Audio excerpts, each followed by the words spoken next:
Je déteste toujours Picasso. Si vous n'avez pas encore vu la première partie de cette vidéo, je vous conseille d'aller jeter un coup d'œil car les deux parties sont complémentaires. Dans le dernier épisode, on s'était arrêté après le destin tragique de Dora Maar, qui finit sa vie dans la solitude, la dépression et la religion.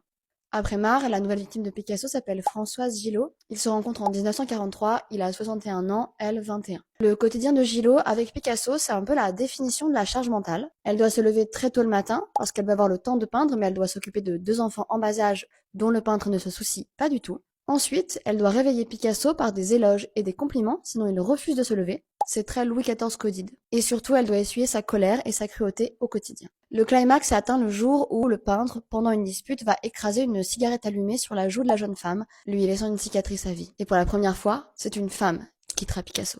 Mais on ne quitte pas Picasso. Non, mais littéralement, il disait « on ne quitte pas un homme comme moi ». La taille des chevilles de cet homme. Donc, bien que la jeune femme soit très très chouée en peinture, elle se voit obligée de s'exiler aux États-Unis pour continuer sa carrière, car le peintre essaie de la blacklister de toutes les galeries.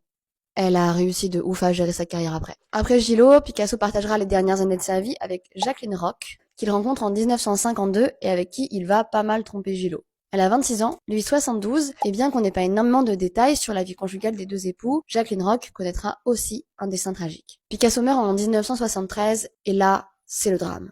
Entre toutes ces femmes, Picasso s'est construit une assez grande famille, et son kiff, c'est de tous les imaginer se déchirer après sa mort. Quand je mourrai, ce sera un naufrage. Quand un grand navire sombre, bien des gens autour sont aspirés par le tourbillon. Cela sera pire que ce qu'on imagine. Picasso, c'est quand même vraiment un mec simple. Bon bah, ce qui devait arriver, arriva. Picasso ne laisse pas de testament, donc il y a évidemment des procès, puisque ses deux seuls héritiers officiels sont son fils Pablo qu'il a eu avec Olga Koklova et sa femme Jacqueline Roch. Mais surtout, il y a des morts. Marie-Thérèse Walter et Jacqueline Roch se suicident quelques années après la mort du peintre, Roch ayant sombré dans la dépression et l'alcoolisme. Mais la malédiction Picasso s'étend aussi aux générations suivantes, puisque son fils Polo mourra aussi à cause de dépression et d'alcoolisme, et que son petit-fils Pablito se suicidera en ingérant de l'eau de javel car il ne pouvait pas assister à l'enterrement du peintre.